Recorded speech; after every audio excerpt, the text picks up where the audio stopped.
YouTube, I'm back with a new deck profile for the X0 event, which is basically no extra deck event. We are playing a Duel Link special here. It's pretty solid. We are playing Triamids. The whole idea of Triamids is that they can bounce field spells on the opponent turn, switch them around, and each one of them has a different effect. And the boss monster of it is Triamid Sphinx.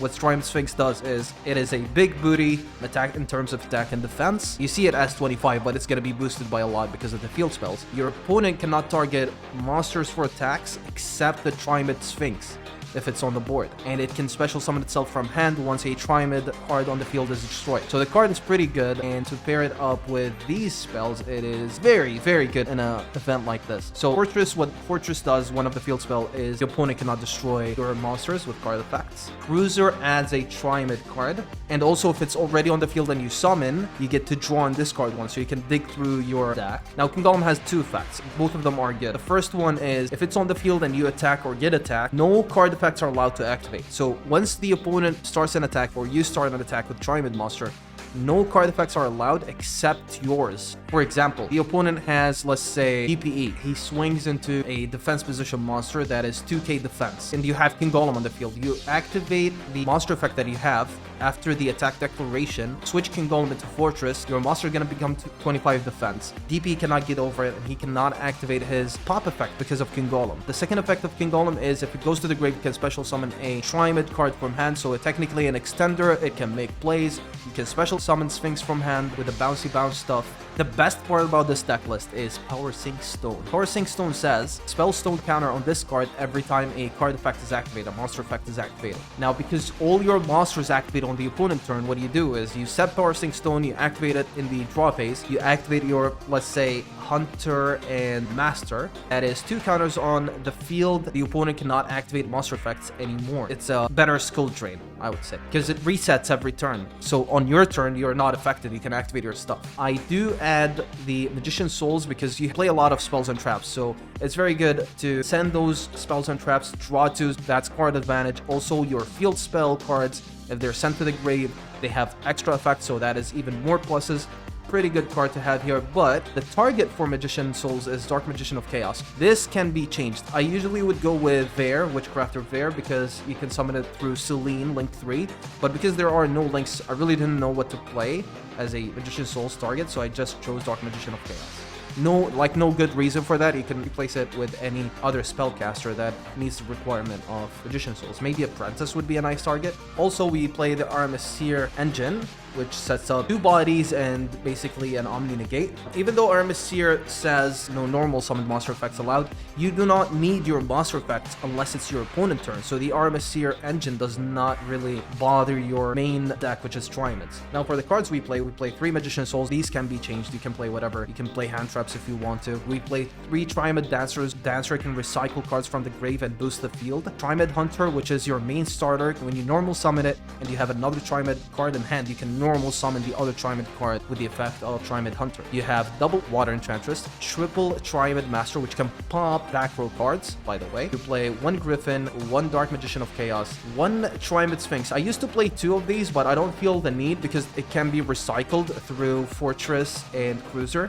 1 Monster Reborn, just in case we get that Dark Magician of Chaos in the grave, you know? Yeah, no.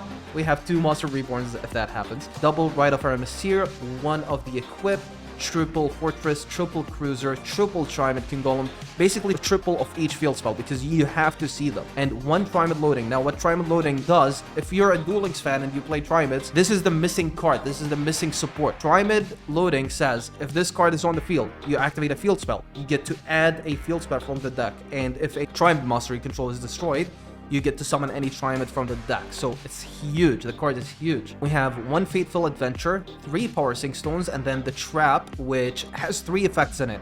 It can act as a pop, destroy 1 card. It can act as a Monster Reborn, revive 1 rock type monster from the grave. and it can act as a draw engine. You target 3 field spells in the grave, recycle them, and draw 1 card. Also, loading can search the trap, not only field spells, it can search the Triamid pulse, so it is a great way to play this deck. Things that you can remove, I guess, if you want it to be free-to-play friendly, you can remove the Seer engine, you can remove Magician Souls, so there's a lot of great interaction. Talking is not really gonna help you that much, so watch the duels, learn how to play Triamids. It's almost the best deck in this event. Let's go. Oh, we finally have the spell. I'll activate King Golem. 2,000 years later. Don't really need to think that hard. Ash Blossom, yeah, thank you. We get normal summon.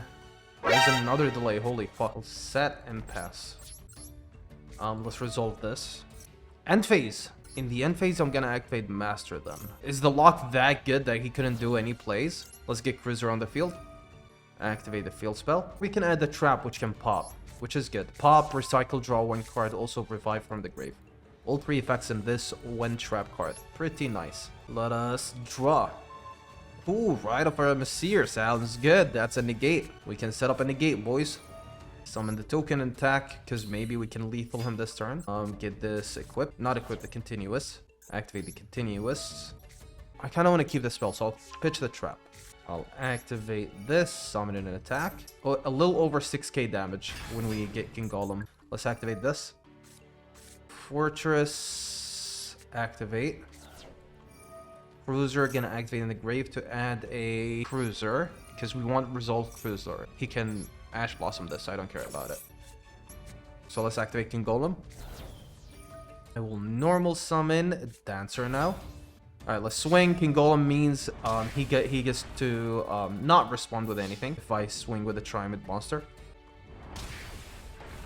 By the way, even though we don't lethal right now, we have complete lock on him because the trap says 2 monster effects allowed per turn.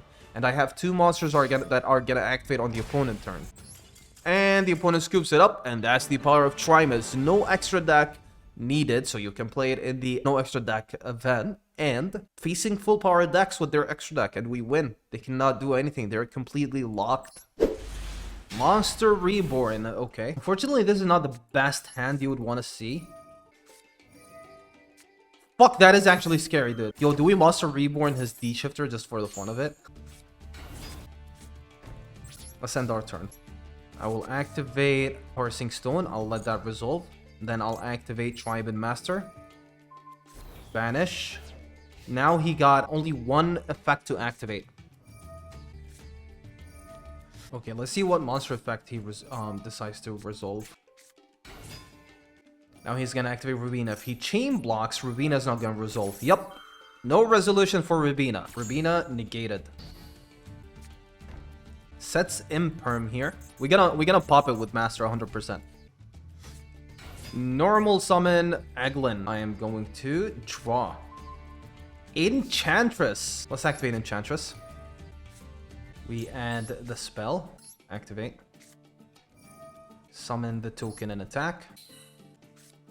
Now we're gonna normal summon the second master. Activate the effect of the continuous. We're not gonna equip, we're gonna add. We're gonna activate now. Add Griffin. Discarding the Draco back.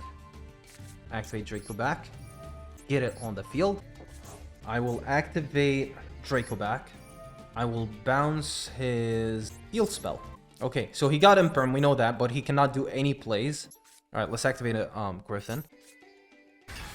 Let's go ahead and swing. Battle phase. Get destroyed. Get destroyed. And get destroyed. Let's end our turn. We still know that this is an Imperm. He's trying to negate our Parsing Stone with it.